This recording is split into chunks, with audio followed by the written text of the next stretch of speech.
Today, in the series of COVID-19, which is brought to you by News Karnataka, V4 News, Global TV, Malnadu TV, news from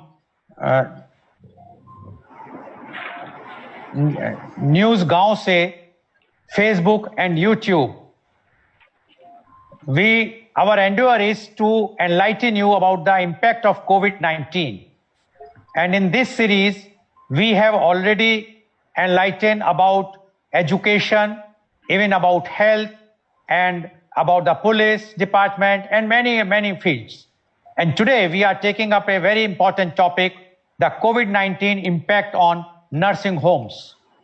As per 2015 estimate, there are over 40,000 community hospitals or nursing homes, as they are called in India. The already strained healthcare industry has been feeling the negative economic impact of COVID-19 with sliding bed occupancies and uncertainty of the burden of the virus. These were the observations made in a study by FICCI and EY, which assessed COVID impact on the private hospital and nursing homes post the nationwide lockdown. The study noted private hospitals and nursing homes that constitute more than 80% of doctors in India have been, and 60% of beds have been investing heavily in additional manpower, equipment, consumables, and other resources to ensure 100% preparedness for safety in the healthcare facilities and eventual treatment of patient if needed. Another agency conducted a detailed survey with small and medium-sized healthcare facilities across the country to understand the major challenges and identify areas of interventions needed. Post the lockdown from 24th March, Indian hospitals and nursing homes have seen a large impact, especially among small and medium-sized hospitals and nursing homes, which are now facing existential challenges. The result shows an average fall in revenue by as much as 80%. 90% of the surveyed healthcare facilities are facing financial challenges, with 21% facilities facing existential threat. Hospitals in Tier 2 and Tier 2 cities are experiencing 78% reduction in OPD footfalls and a drop of 79% in inpatient admissions. 90% of organizations surveyed require some form of financial assistance. Now, to discuss about all the position, the problems, and the current position and the impact of COVID-19 on nursing homes, we have a very panel with us, the owners or the chief consultants of the nursing homes. And I would like to start with our first guest. He is Dr. Deepak Jain. He is MBBS, MS, FAIS, FMAS. Dr. Jain is the senior laparoscopic surgeon.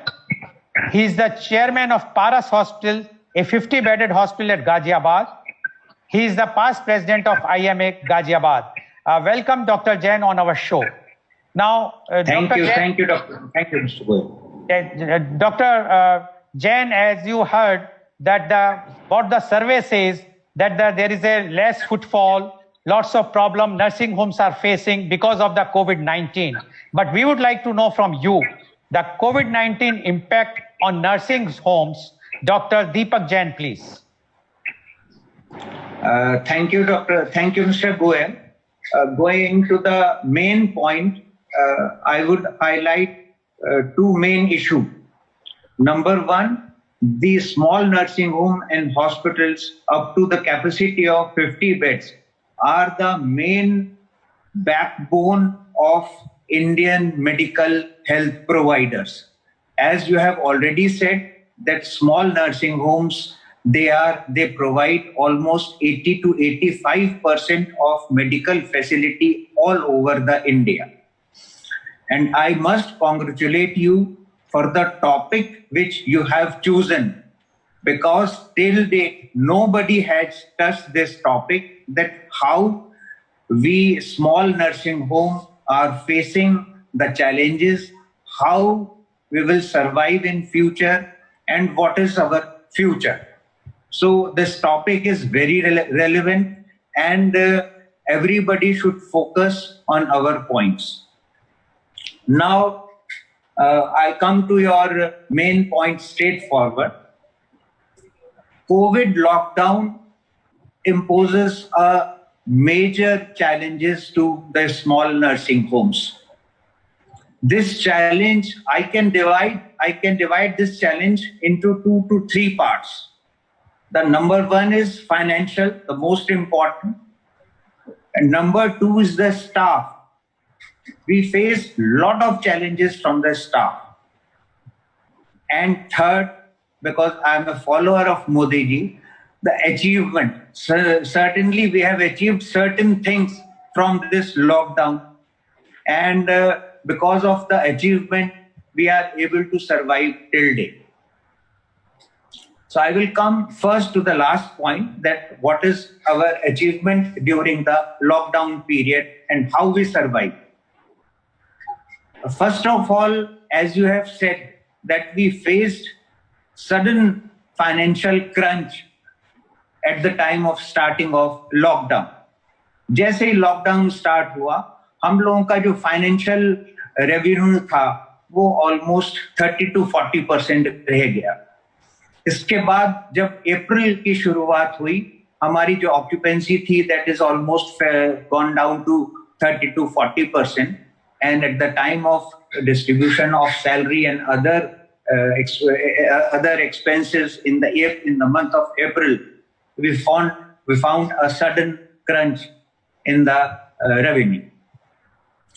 So God has, किसी तरह भगवान ने भी हमारी सहायता करी.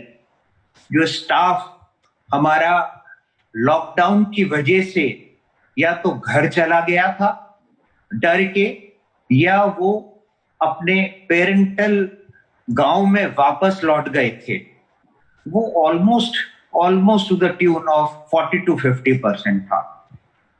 तो उसकी वजह से हमारा जो सैलरी डिस्ट्रीब्यूशन और अदर एक्सपेंसेस पार्ट्स थे वो हमारे अप्रैल मंथ में काफी ज्यादा रिड्यूस हो गए थे, जिससे कि ऑटोमेटिकली हम जैसे छोटे नर्सिंग होम और छोटे हॉस्पिटल्स की हम लोग अपने एक्सपेंसेस को मीट आउट कर पाए. लेकिन अब जैसे जैसे टाइम बीत रहा है, हमारी ना तो ऑक्यूपेंसी बढ़ रही है, ना ही रेवेन्यू बढ़ रहा है.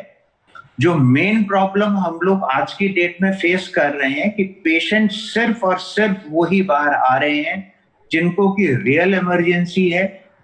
इवन जो सेमी इमरजेंसी पेशेंट हैं, they are also not turning up because of fear of catching Covid infection in the hospital. Although my hospital is purely a non Covid hospital. हमने कभी किसी कोविड पेशेंट को अपने hospital में attend नहीं किया, but I am sure that almost two the tune of 2 to 3 COVID positive patients are coming in our OPD, and definitely they are producing lot of aerosol for the other patient. Simultaneously, during the period of lockdown and today also, we have to done lot of expenses on sanitization, on producing lot of PP kits during surgery and in ward. So almost the tune of 5 lakh rupees per month we are spending on these issues which were not before the COVID lockdown. आज की date में जो हमारा assumption है कि अगर future में 3 से 4 महीने अगर यही स्टेटस परसिस्ट करता रहा, मैं बात कर रहा हूं by the end of October, तो डेफिनेटली मैं अपने सेंटर की बात कर रहा हूं कि हमारा centre will be in difficult crisis, and we will be forced to shut down. इसमें मैं रिक्वेस्ट करूंगा सभी तरीके से सभी इंडस्ट्रियल ऑर्गेनाइजेशन से कि वो हमारे इश्यूज को समझें और इन इश्यूज को सॉल्व करने की कोशिश करें, क्योंकि ओवरऑल जो हमारी डॉक्टर्स एसोसिएशन है, जो आईएमए है, Indian medical association, he is basically concerned with the doctors, with the welfare of doctors, not with the welfare of nursing homes and small hospitals. हमने पूरे कोविड में मतलब मैं इसे अपना अचीवमेंट मानूंगा, हमने जो भी पेशेंट ट्रीट किए, जो भी हमारे पास पेशेंट आए सस्पेक्टेड कोविड के, जिनको हमने रखा और ट्रीट किया, we were successful in treating those patients as soon as they turn out to be COVID positive. We have referred those patients to the Covet hospital or some government center. But till date, we have not received any sort of help, aid, or anything from the government authority. Still, we are happy that we have served our all patients in the duration of lockdown. And I must tell you very honestly that right from the 22nd of March till date, I have taken only 2 days off from my working, and that's too on Sunday. Otherwise, for the period of 4 months, I regularly worked, regularly attended my OPDs, regularly attended my ward patient, and did all emergency surgeries. So over to Mr. Goyal. Okay. Thank you very much, Dr. Jain, for giving the details that according to you, the nursing homes are the backbone of healthcare industry or the healthcare of Indian citizens. And you have mentioned that how much financial constraints you all are facing because of the lockdown. And in spite of that, you have tried to serve the nation, serve the patients without looking back, and you have done it. And you said that you have taken only 2 days off in last 4 months this period. And you have also mentioned that the big industrial house should consider leniently and should help these nursing homes, because according to you, the association like IMA, etc., they only think for the doctors, but they are not thinking about the nursing homes or the small hospitals. Thank you, Dr. Jain, for giving the insight of the nursing homes condition today. Now, I would like to now I would like to go to our next guest. He is Dr. Sameer Bhargav. Dr. Bhargav is the National President of ENT Association of India 2020. He is the professor of HBT Medical College. He is consultant of Hinduja Healthcare Hospital and Dr. R.N. Cooper Hospital, Mumbai. He is the co-author of a short textbook of ENT disease for students and practitioners, which is read by more than 2.5 lakhs students. He was the faculty at more than 70 surgical workshops in the last 20 years. He owns 15-bedded Bhargava Nursing Home at Mumbai. Welcome, Dr. Bhargava, on our show. Dr. Bhargava, you have heard what Dr. Deepak Jain has mentioned. He has mentioned that how the nursing homes are facing financial crisis because of the lockdown, because there is a fear psychosis in the mind of the patients that if they will go to the hospital or nursing home, they may catch COVID-19. And that is why the nursing homes occupancies have gone down drastically. According to him, now they are running only on 30% or 40%, but the salaries and all other expenses are there. Rather, he mentioned that they have to spend 5 lakhs more on the PP kits as well as the sanitizers, etc. So now we would like to know the COVID-19 impact on nursing homes. Dr. Sameer Bhargava, please. Good morning, Mr. Goyal, and thanks for having me on this show. So, well, as Dr. Jain has mentioned, the scenario at his place. So I would say that we are all in the same storm, but yes, all in different boats, small boats, larger boats, but all of us are in the midst of this storm. So both Mumbai and Delhi were affected very early in this. So the impact of the COVID scenario on not only patients but the entire healthcare system on the nursing homes has been maximum right from the beginning in Mumbai. So the lockdown in which came up on the 24th of March greatly impacted many things. See, the demographics in Mumbai is such that lot of our staff is staying very, very far away suburbs. And to commute to the place of work requires the use of the public transport, which is in the form of trains or buses. And these, right from the beginning, because of the lockdown, could not function. So the challenges that one was facing was that number one, that patients, of course, were scared everywhere because the entire scare was only urgency. Only the urgent cases were attended to, and all, even the important or semi-important, took less precedence. So the patients decided that, well, it is too risky to go out, and that is why the footfalls at the hospitals, at the nursing homes reduced substantially. Now, as you earlier mentioned, that more than 80% of the healthcare system is actually borne by the smaller hospitals, nursing homes, etc., other than the government setups. So these form a very important backbone. But the hospitals, nursing homes are run not only by doctors, they are run by the supporting healthcare staff also. And if the staff is not able to reach, it is very difficult to be able to run the 3 shifts regularly. So my nursing home is more of a surgical facility. And because, as I said, that only emergencies were taking precedence over even urgent or semi-urgent, so the occupancy of the nursing homes who are catering more to surgical work went down by as much as, I would say, 80 to 85%.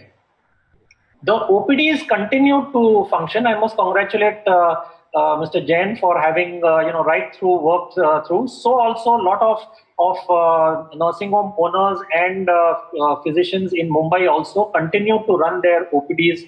Of course, the number of patients that were coming were definitely lesser, but we continued to run our OPDs because besides COVID, there are other ailments also that patients have, their chronic ailments, and those, unfortunately, if neglected, are going to land up with bigger problems in the future. Thanks to telemedicine, which the government introduced very early in March itself. So a lot of I would not say a lot of workload, but a little small part of the workload was reduced also because of the telemedicine that we started doing. Now, this was the scenario in the month of the second part of March and also April. But from May onwards, I found that the slight increase in the number of patients, particularly in the OPDs, which earlier were probably, as I said, 15 to 20% only, gradually increased to at least about 30-35%. And today, in the month of end June and July, I find that at least 40 to 45-50% of patients are coming to the OPDs to attend to their semi-emergencies or urgent ones. The chronic ailments, they are still refusing to come.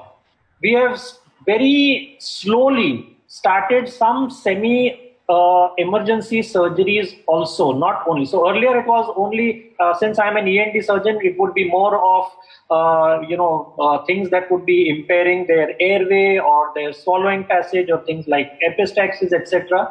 But today we find that the patients are coming forth saying that, well, we feel that this whole scenario will continue at least for another 2 to 3 months. We would not want to postpone everything indefinitely. So they're starting to come. But yes, it has been a huge financial impact and to a large extent even a psychological impact to the staff. Because at one point my staff did ask me, Doctor, agar ye aise hi chalta raha, how will we work and survive in the months to come?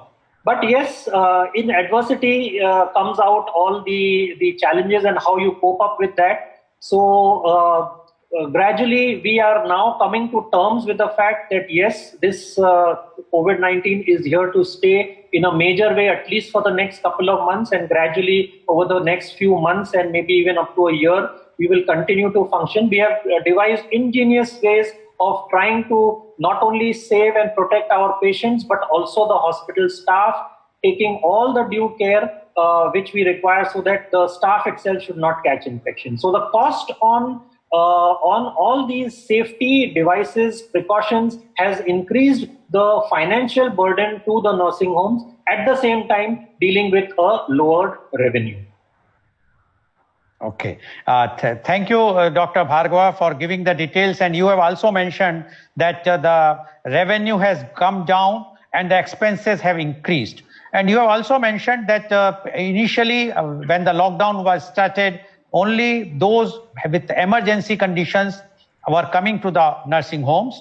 But now people have realized that this thing may continue for some more time. So all those who are not in that acute condition, but still they want the surgery, so they are started coming. But still the picture is not clear because the expenses are far more for the safety of the staff and for the safety of the patients, and the revenue is down. And that's why all the nursing homes and the hospitals, the small hospitals, are suffering a lot. Now I would like to go to our next guest.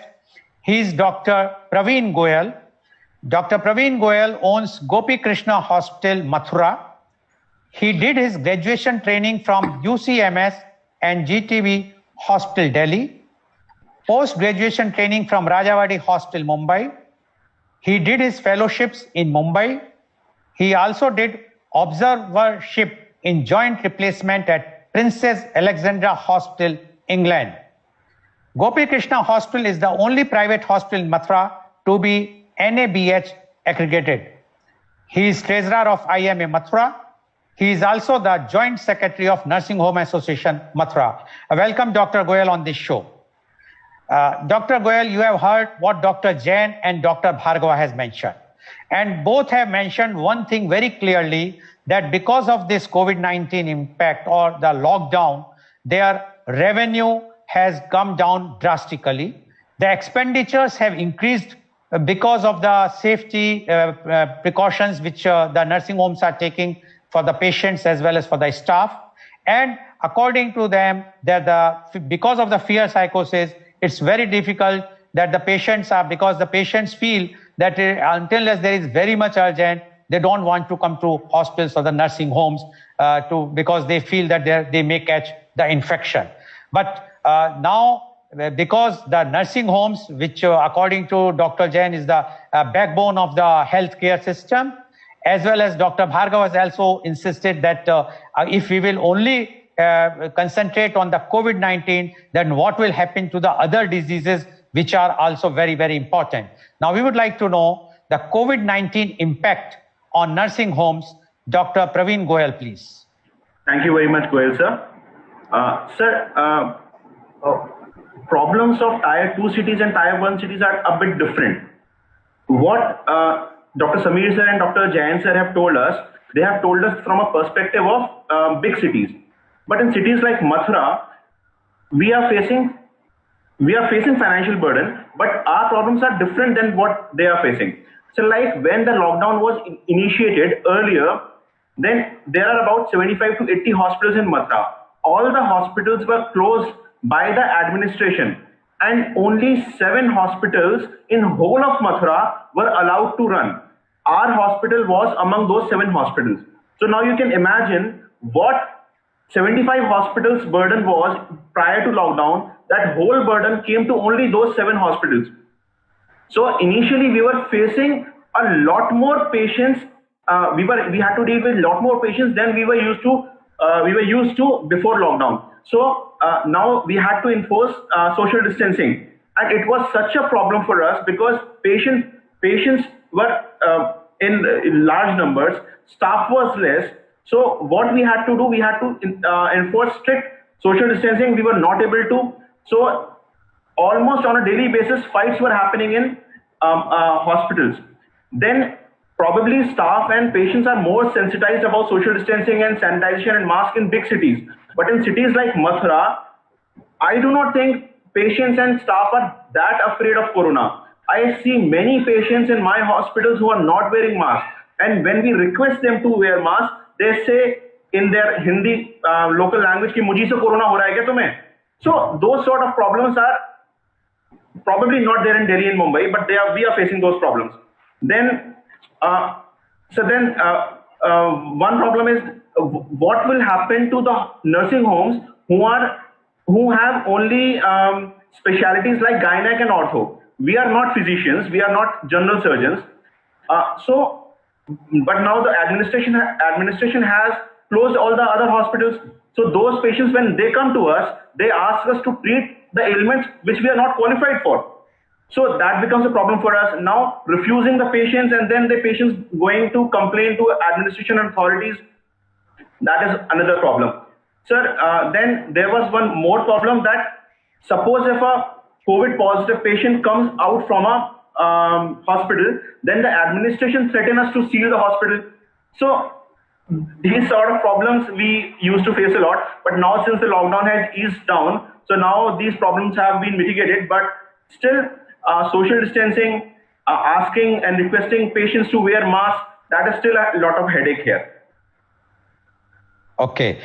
Thank you, Dr. Goyal, for giving the details. And you have mentioned very clearly that there is a lot of difference between the metro or big cities and the tier 2 cities. And you say that because you are from Mathura, the conditions there is entirely different than the big cities. And you have mentioned that because the administration have closed all the hospitals initially, and only 7 hospitals were working there, among which your hospital was one of them, the nursing home. And you said that because the patients or the relatives were not keeping the social distancing, they were not ready to wear even the face mask, and they are ready to fight if you insist them to wear the face mask. So when these are the conditions you have faced, and you said that you have faced so many problems, but still you are working, and definitely the financial things. And one more point which you have raised is very valid. You said that the nursing home which is only doing the ortho or the gynec's work, how they can handle other faculties, other like medicine or other general surgeries. So that the administration is not either not aware, or they don't want to understand the practical problem. Now I would like to go to our next guest. He is Dr.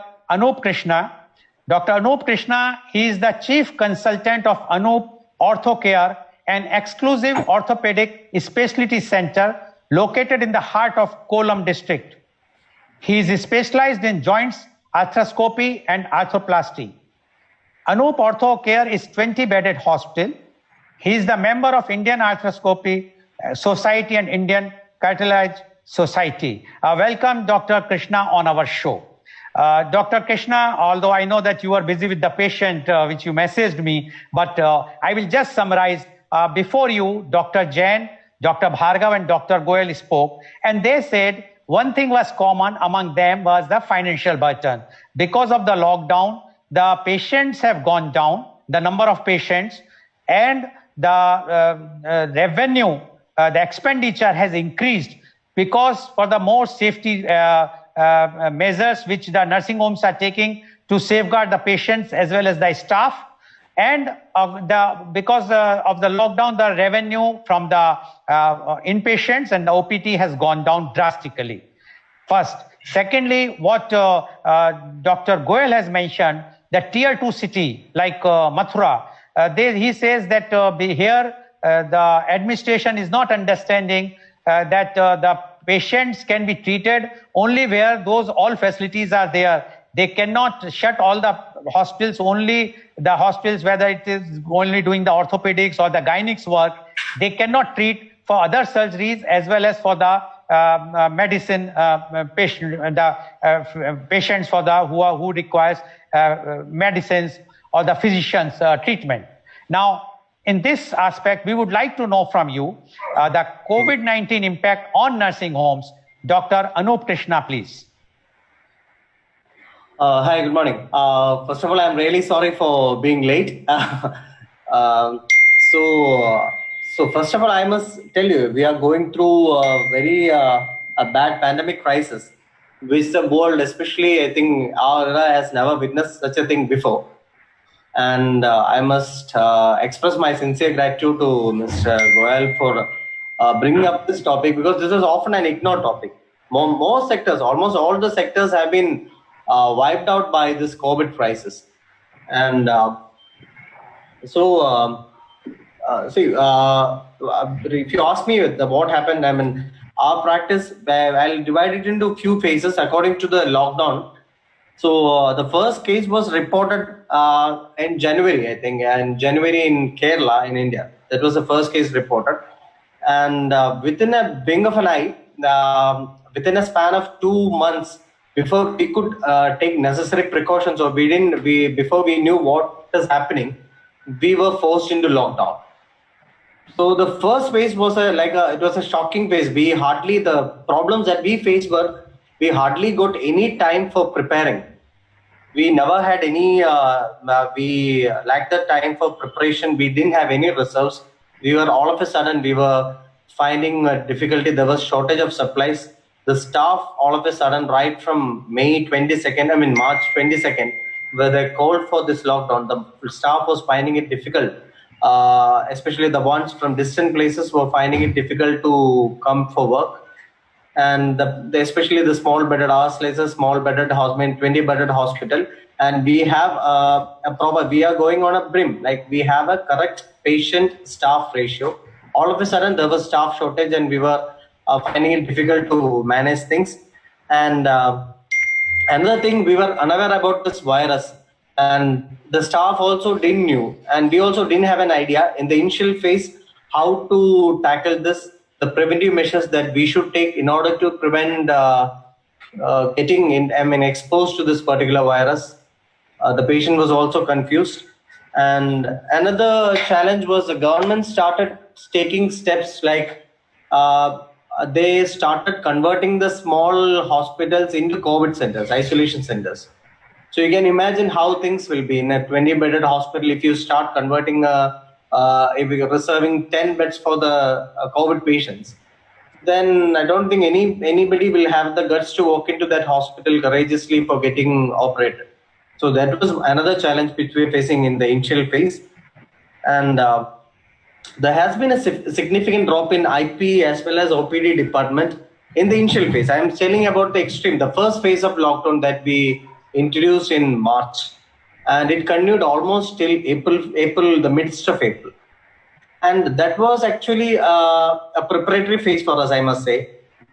We had two options, either to shut down the things completely and or to start resuming our work with conditions so that we won't go into severe crisis. So in the first phase, I think the first phase was the thinking phase. We went into almost hibernation till April 15, and then we reopened and we started working with conditions, like we started restricting our OPDs, we started teleconsultation so that we don't have a direct exposure to patients.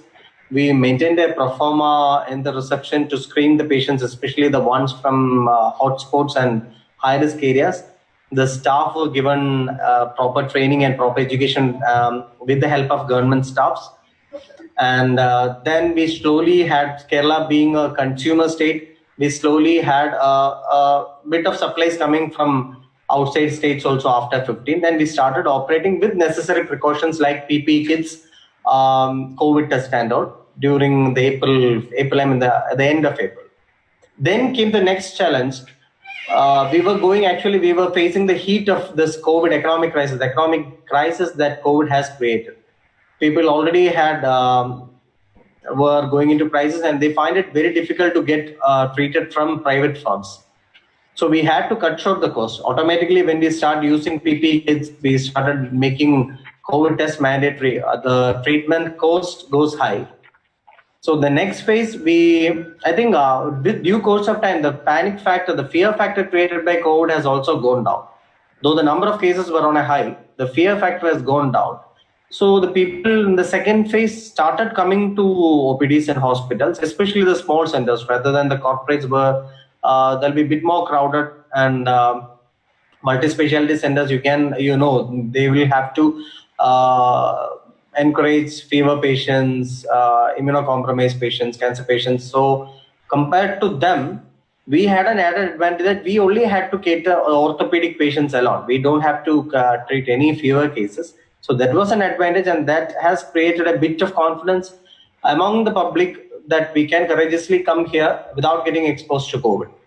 And so if you ask me the current scenario, even now we are following the same protocol, and we have stopped using PP kits because it is adding almost 30 to 35,000 to the patient's bill, which is becoming a bit of concern for every patient. So what we are doing currently following right now is we are doing COVID test for all the patients who are posted for surgery. Ours is a joint center where most 90% of cases are elective cases. So we do a COVID test for all the patients whom we are operating. And for the OPD department, we are still screening them based on the performer we have right from the reception. They'll ask for the area from where they are coming, whether they have symptoms, and then they will have a thermal screening to rule out whether they are having a high temperature or not. And then they'll be in the OPD, they'll be spaced within a gap of 2 seats. They'll be made to sit in like that. And we have stopped using air conditioners, especially in OPD departments, to decrease the transmission. And I must say now, though the number of cases are going high, we are getting used to that COVID wave. So that is the current situation. Okay. Yes. You want to say something, doctor? No. Okay, fine. Yeah. Doctor, thank you, Dr. Krishna, for giving the details. And you have mentioned that how all of a sudden when the lockdown was imposed, it was a very, very difficult situation for you, for your staff, and for the patients. And gradually when you understood what is the implications of the COVID, because initially nobody, including the doctors and the staff, were not aware what the COVID-19 is. And once you started understanding, and then after the relaxations, the fear psychosis also gone down among the patients, and they started coming to your place. And the thing is, which you have also mentioned, that initially the government wanted to put 50% of the beds only for the COVID. Now, according to you, when the 20-bedded hospital, if 10 beds are for COVID, then how the other patients would like to come for the surgery or the knee replacement or the joint replacement? And then you have mentioned about that how now because of the COVID-19 impact is not that much in Kerala, and you have stopped using the PP kits in surgery, but OPD, whatsoever things you are doing, but you have made it compulsory for all the patients for the COVID test, so that you will come to know whether the patient is suffering from COVID or not, and then only you are doing the surgery of that patient. Now, now I would like to go to our panelist, Dr. Bhargav. Dr. Bhargav, you have mentioned about everything, and you have heard everyone about how they are, the nursing homes are facing lots of problems because due to the lockdown, like Dr. Goyal has mentioned, that patients are coming which are not of those line which they are dealing, like they are in ortho and gynecs, but the patients of other diseases are also coming. Now, my question to you is, do you foresee legal issues from patients who are denied treatment or become COVID positive during hospital stay? Dr. Bhargava, please. Unmute, please unmute.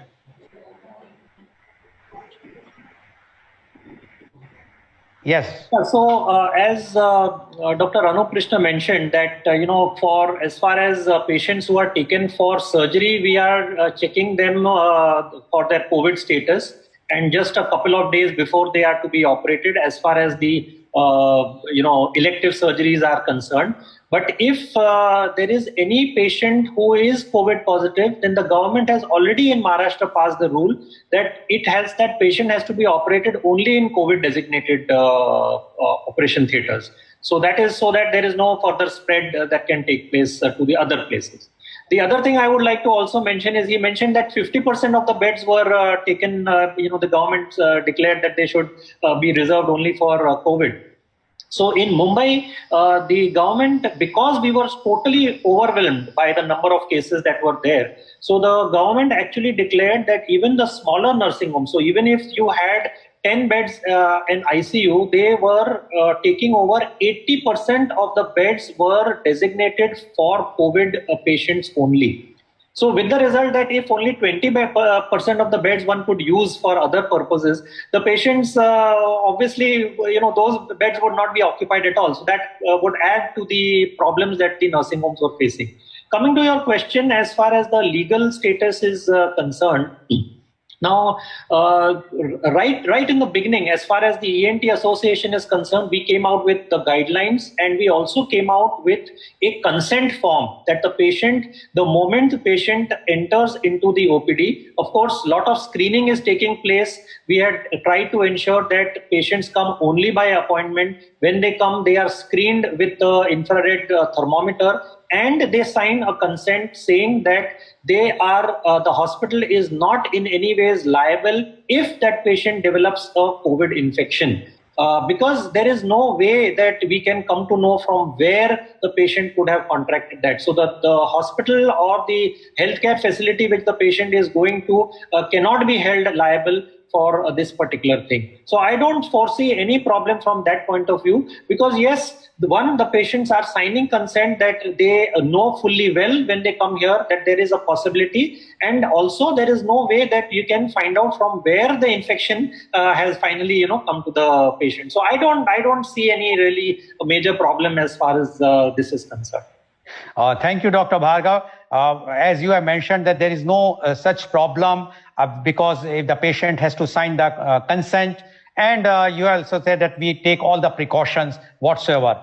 But in Mumbai only, initially the media reports were about 8 major corporate hospitals were sealed because some patient and the staff were found positive. At that phase was earlier phase in I think the first period of the lockdown. Yes. But I am sure now the guidelines have changed. So now there is a relaxation. It's a good move because after all the hospitals, nursing homes and the doctors are doing their duty. They are doing their duty. They are not aware the patient who is coming there, whether he's a COVID positive or not, whether he's a carrier or not. But yes, whatsoever checking they can do, and they are getting the consent forms, etc. signed. So there should not be a problem in future also. That is a good point which you have mentioned. Also, this is a new disease. So it's an evolving disease. And we do not know right from the beginning how things are progressing, etc. And now at least we have, in India, at least we have about 4 months of knowledge as to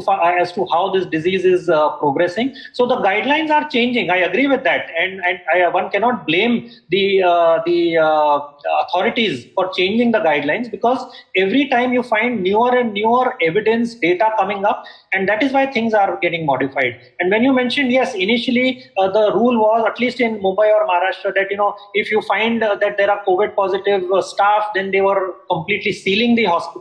But they very soon realized that if that kind of a trend happens, then you will be depleting an already depleted healthcare system, and that will burden the other places far much more than what it is required. So that part has been understood by the authorities, and now better sense has prevailed there. Yeah.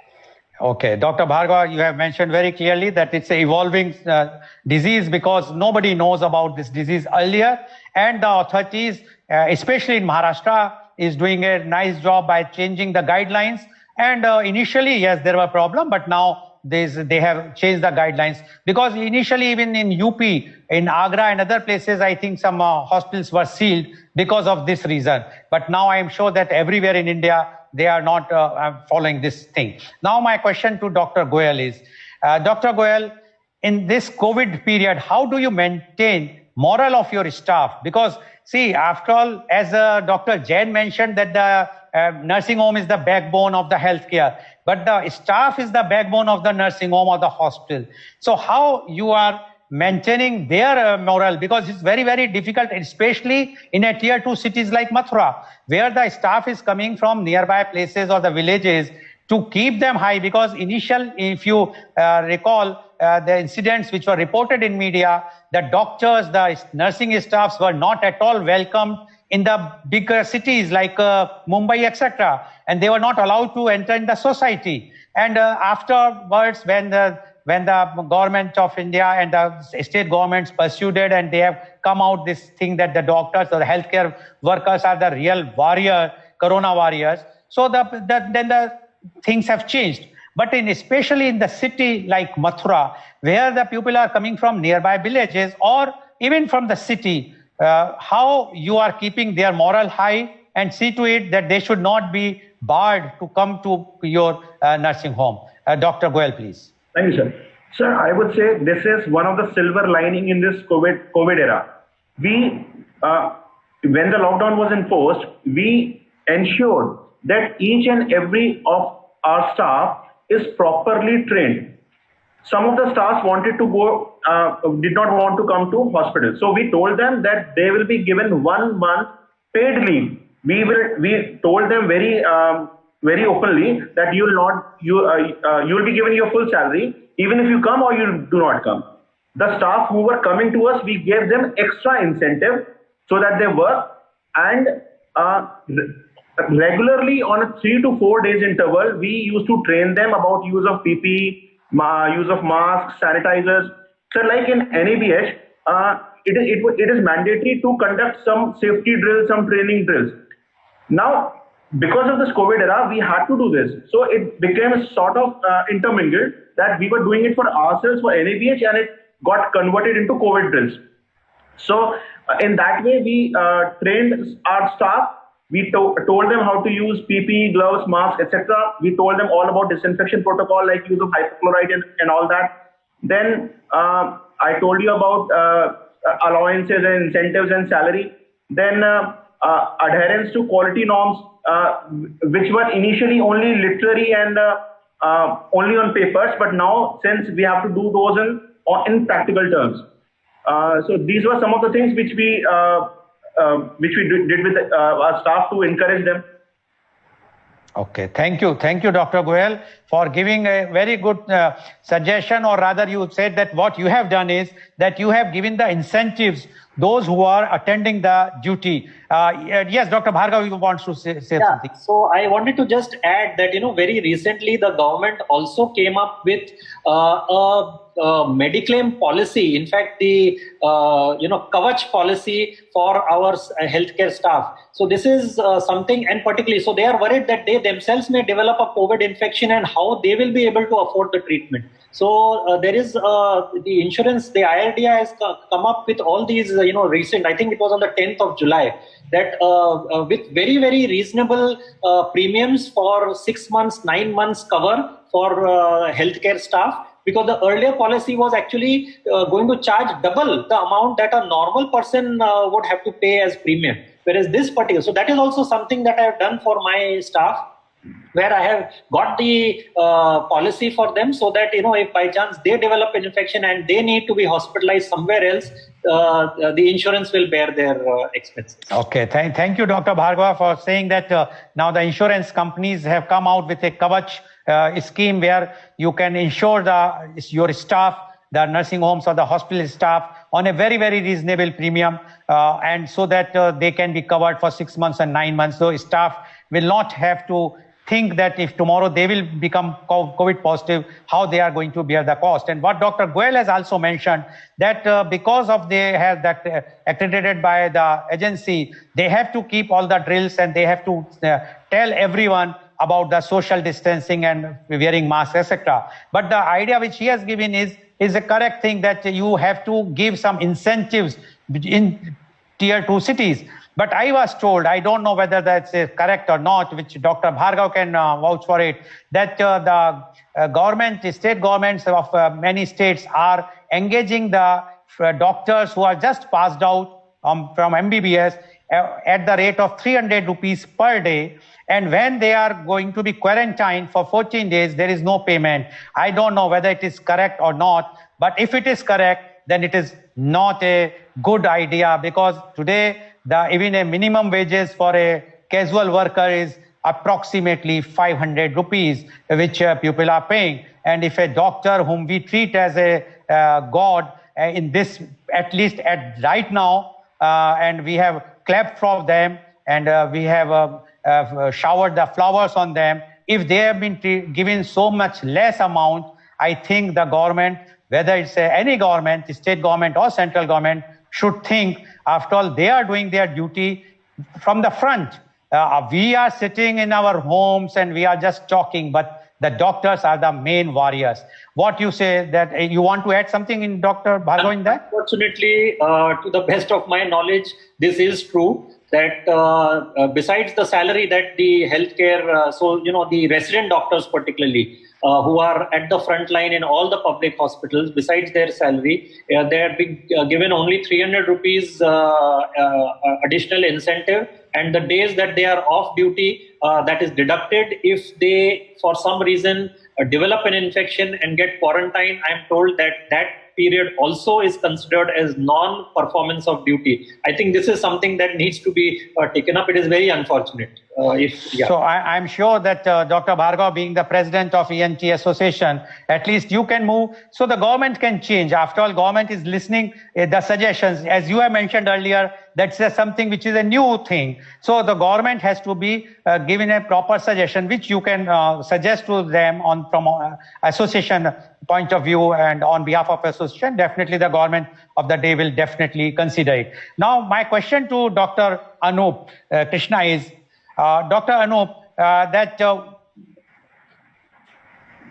since overall work has been stopped or reduced, how do you manage to sustain financially?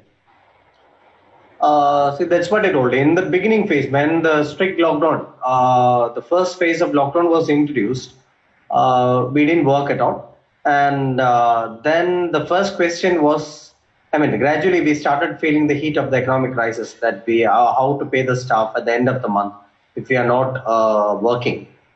And so right now it's like, I think in Kerala the situation is not as worse as in Mumbai or in the other states.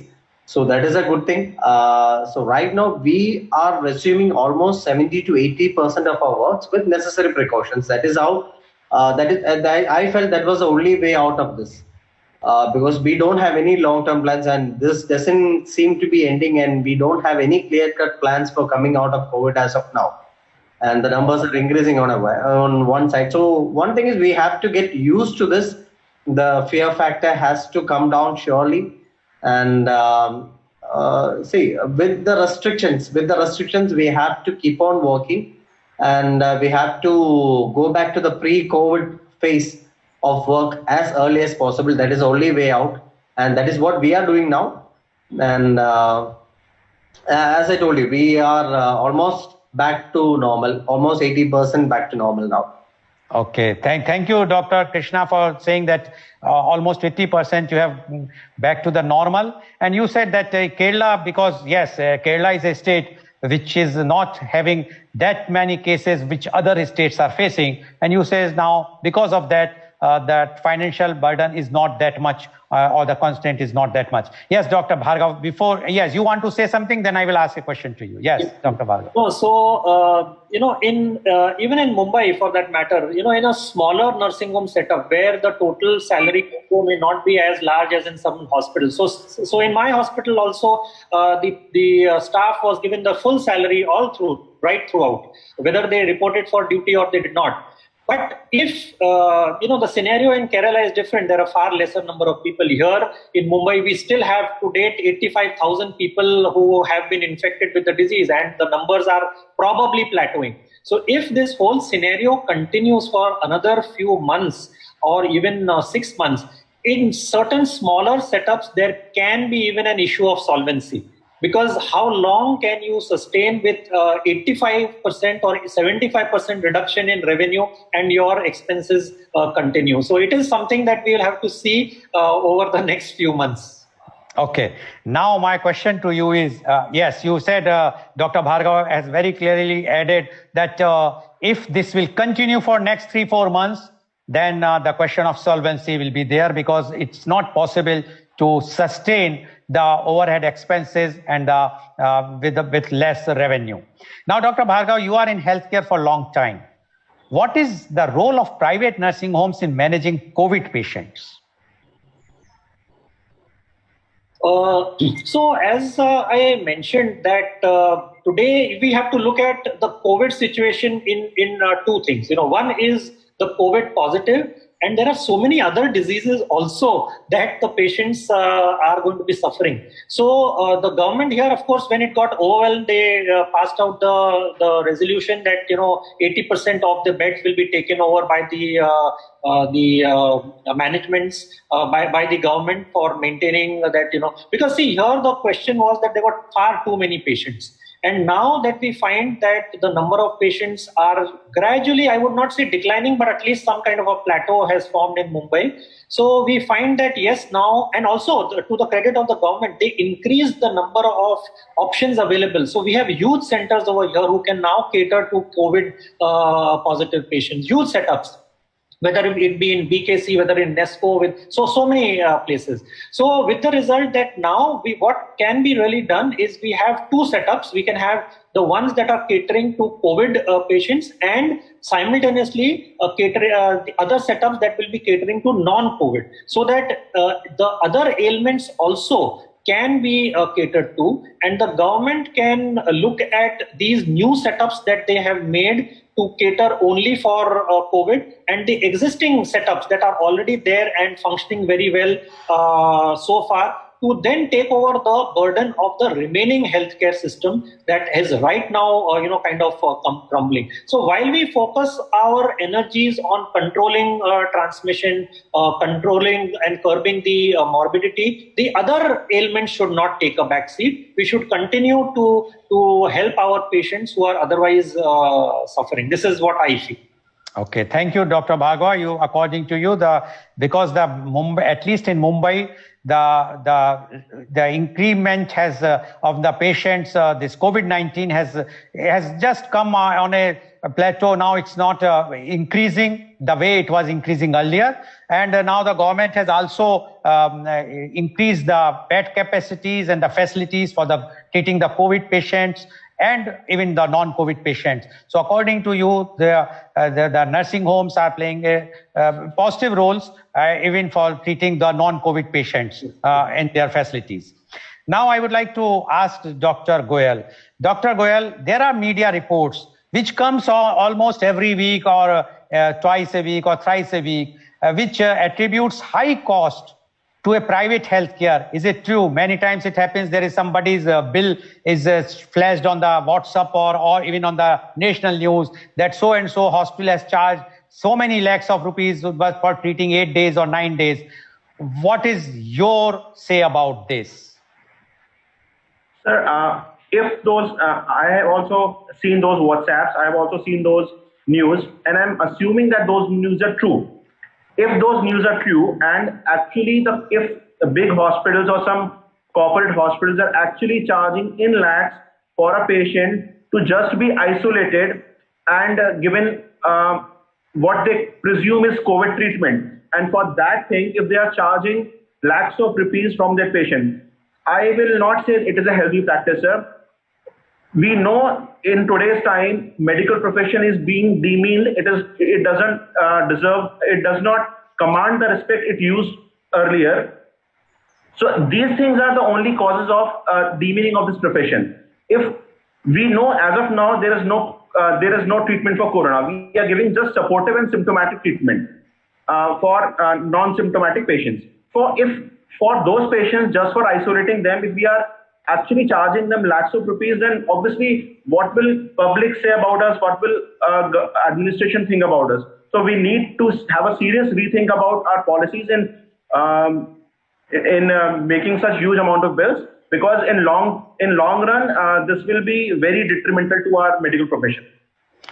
Thank you, Dr. Goyal. What you have said is a very realistic thing, because according to you, the corporate hospitals, or few, I will not say all, or some big hospitals, they are charging only to keep the patients, because there is no definite treatment as far as the corona is concerned, and they are just giving only those medicines or the supportive things which anyone in any hospital can be given. And if they are charging lakhs of rupees or even a lakh of rupees per day, which turns out to be sometimes 9 lakhs or 10 lakhs or even more, it is very unfortunate. And according to you, what respect earlier the doctors or the nursing home, the hospitals used to get, now it is not there. Although I differ, now we have clapped for you all. We have showered flowers on all of you. So you cannot say that we are not doing. Yes, we know that the earlier people were doing it from heart.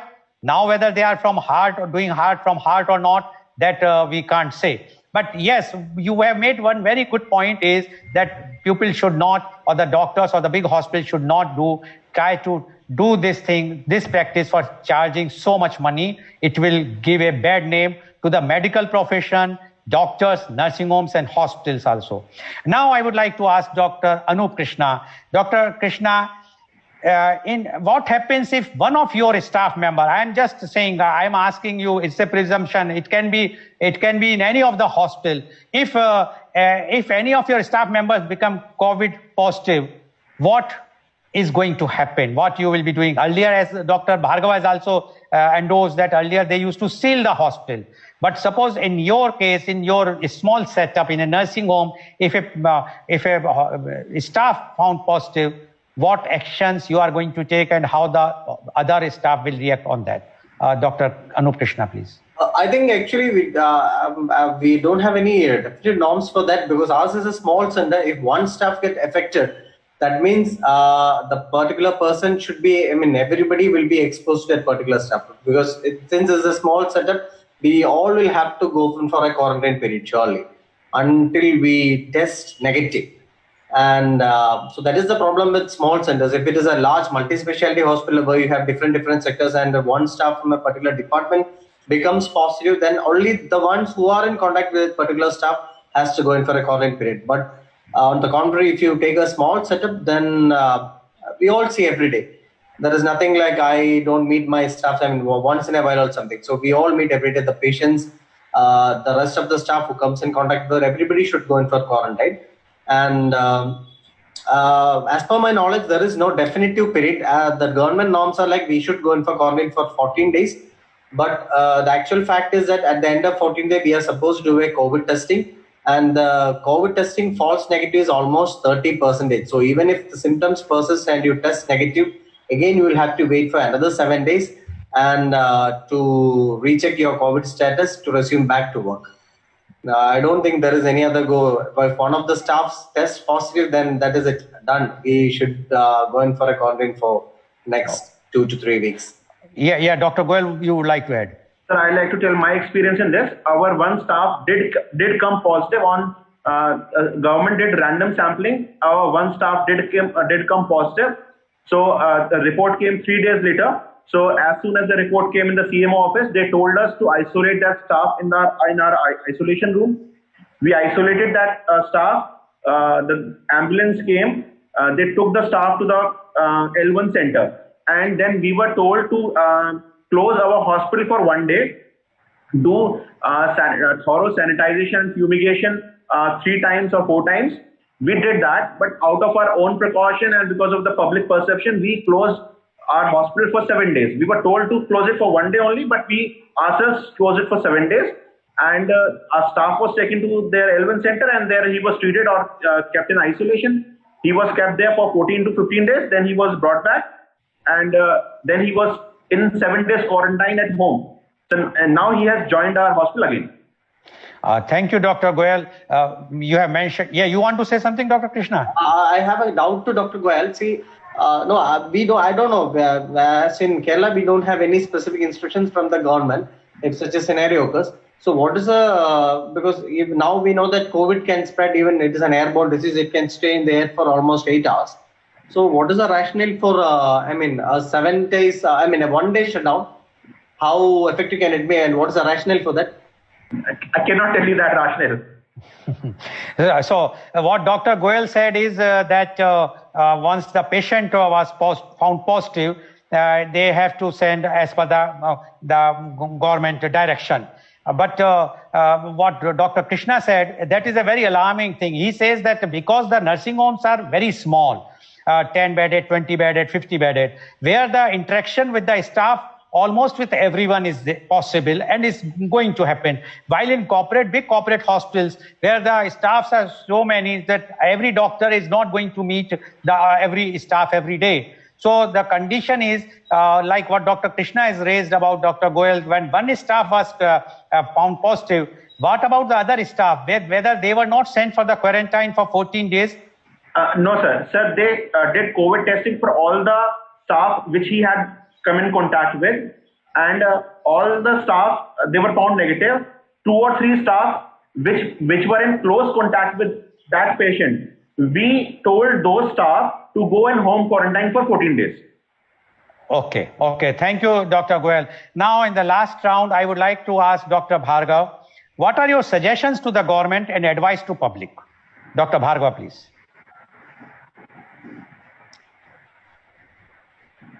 Please unmute. Yeah. Yes. So, suggestion to the government, of course, is to continue to keep the focus on testing, tracing, and isolating, so that we are at least able to control the spread of the disease, because it is only by these measures that we will be able to overcome this problem, and continue to do it very diligently, even if the numbers are increasing. Because we know for sure that till the vaccine arrives, if at all and when, the only measures that we have are this testing and isolation of the patients. Of course, we have got better and better medication now, which will reduce the hospitalization stay. We are trying to reduce, the numbers of mortality. So continue to do that. But at the same time, also maintain a little bit of a soft attitudes towards the other healthcare providers, and do not come up with any kind of, if I may use the word, draconian rules as far as the working and functioning of the smaller setups are concerned. Because we are providing a huge, a backbone to the entire healthcare system. So we know what the limitations would be, but there are certain areas where some little bit of leeway should be given to the smaller setups. As far as the public is concerned, again the same thing, that one should not let the guard down. Continue to because the only way that you can contain the spread of this virus is by the physical distancing. I won't call it social distancing, because it should be physical distancing and not social, so that your emotional impact is not there on the people. Continue to wear your masks in public. Continue to make the same hygiene precautions, whether it be cough or sneeze hygiene. Continue to make sure that you wash your hands regularly or sanitize them, so that you do not land up catching the infection. Also, do not stop your other medications that you are taking, thinking that, I'm at home and nothing is going to happen to me. So continue to take all your medicines that you are taking under guidance of the doctors. Also, do not neglect and ignore your other ailments, because they also are equally important. And we are hearing of patients who have developed strokes or even infarcts, and even onco patients are refusing to go to hospital to take treatment because of the fear of getting an infection in a hospital. Please do not do that, because we have now found that the mortality as far as this disease is concerned is very, very small numbers. And we should not land up with other major problems and mortality because of our pre-existing illnesses. Please do not ignore that. Okay, thank you, Dr. Bhargava, for giving the advice to the government that they should be lenient to the health workers. No draconian type of laws or the rules or the guidelines should come, so that the moral of the healthcare workers will go down. and you have also advised to the government that there is no other way. We have to do the testing, as WHO has initially said, and according to you, testing and the tracking and the tracing and the isolation. And you have given advice to the public that please do the physical distancing, not the social, only the physical. Emotionally, you should be attached with everyone, but physically you should distance. Hand hygiene and wearing mask is compulsory. Thank you, Dr. Bhargav, for giving such a good suggestions. I'm sure the government will take a note of it. Now I would like to go to Dr. Goyal. Dr. Goyal, your advice to the government and suggestions, or the suggestions to the government and advice to the public. So first of all, there should be a national coherent strategy to deal with this COVID situation. It should not be like that in some state there is one strategy, in another state there is another strategy. In one state only, there is one strategy in Agra, there is another strategy in Mathura. So there should be one strategy so that everybody is aware of it, and it can be strictly implemented. So then I would say I have seen CMO office guys and doctors working very hard during this time. So I do appreciate them. They are really doing a fabulous and fantastic and very hard work nowadays. So it should continue. There should be, and the coordination between IMA, private doctors, private nursing homes, and CMO office at this time right now is very good. Initially, we did not used to know their names. We do not know who. We only used to know who the CMO is and not ACMOs and deputy CMOs. But now, at this time, because of the increased coordination, we know them by their names.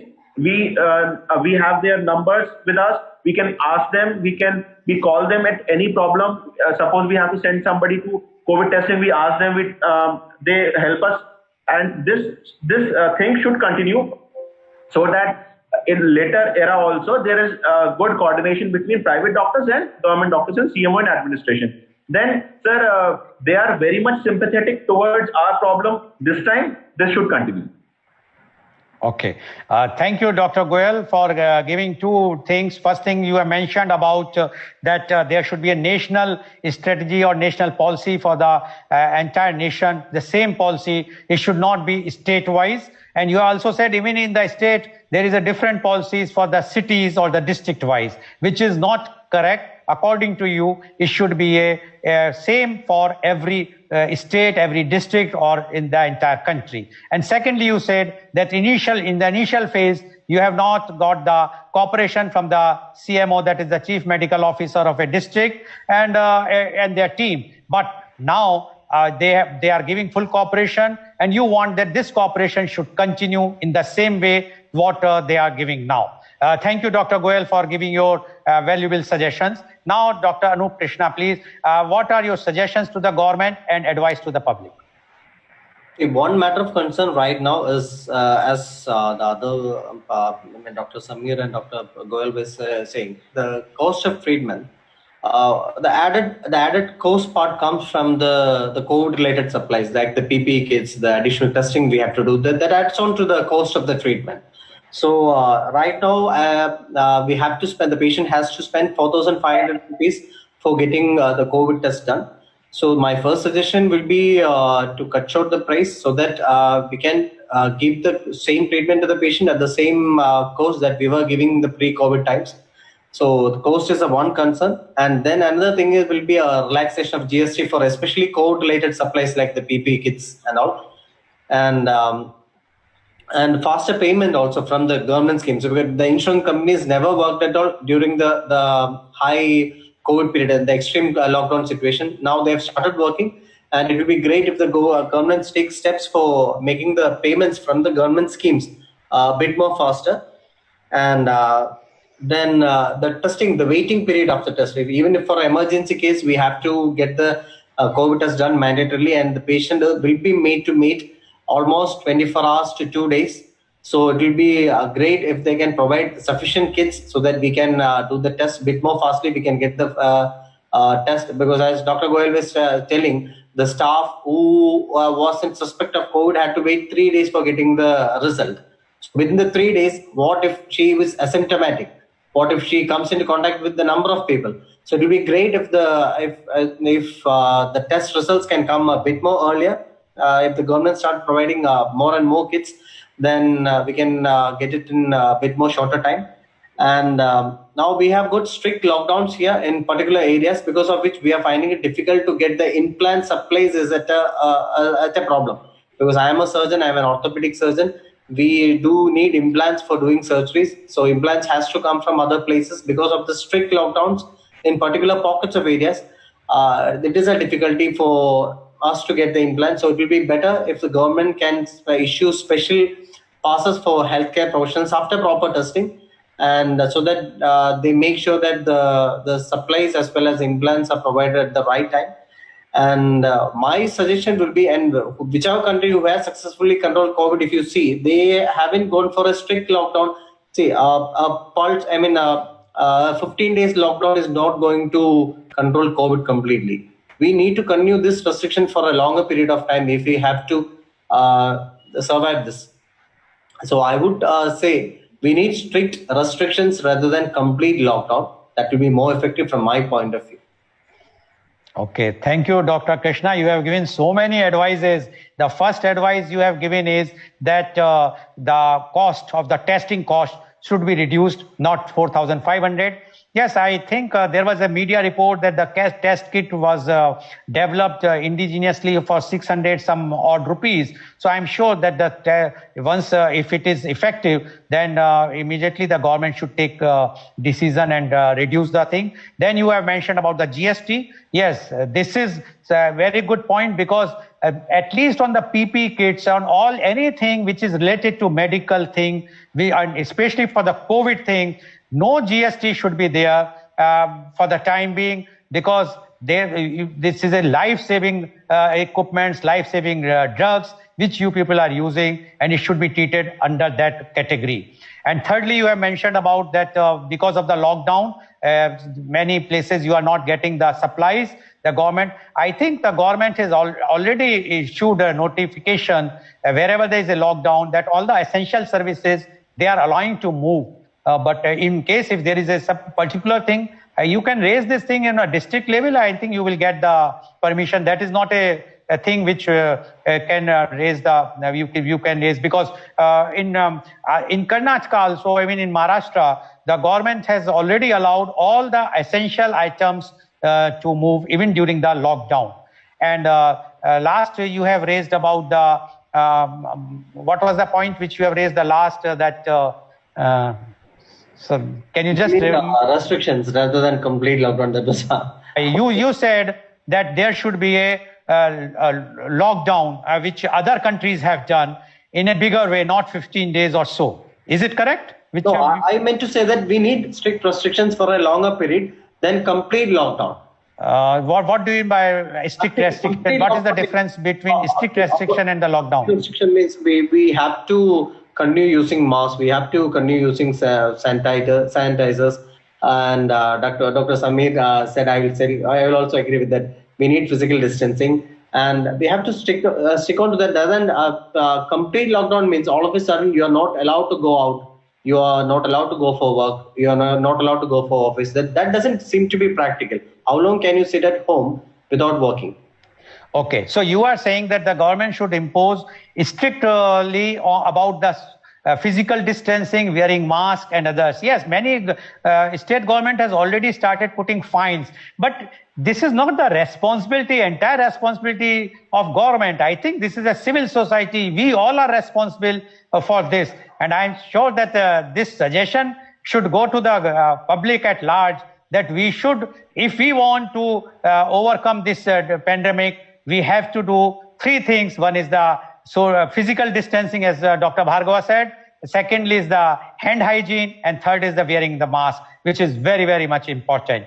So, so you have seen today the medical fraternity, especially the owners of the nursing homes, small hospitals, what difficulties they are facing, and what are the cooperation they are getting, and from the government as well as from the public. This is the real story which we wanted to bring to you, because we want that they can raise their voice. They should be provided a platform where they can tell what are the realities from their side. And one thing which they have raised, which is really for all of us, for all of you, that we must maintain our physical distancing hand hygiene, as well as the wearing the mask. Number two, we must regard them, give them the respect. We should not fight with them. After all, they are serving us. They are working day and night, and they are saving us. And there is a report from IMA, national president, and it says that 8% of the doctors have already lost their lives who were tested positive. So one can imagine that they are giving the lives for all of us. We should salute them. We should really, from our heart, we should clap for them. From our heart, we should shower the flowers to them, not only just to show them. Today's program, which has been live telecasted on V4 News, Global TV, News Karnataka, News Gaon Se, and Malnadu TV, as well as it was shown live on Facebook and YouTube.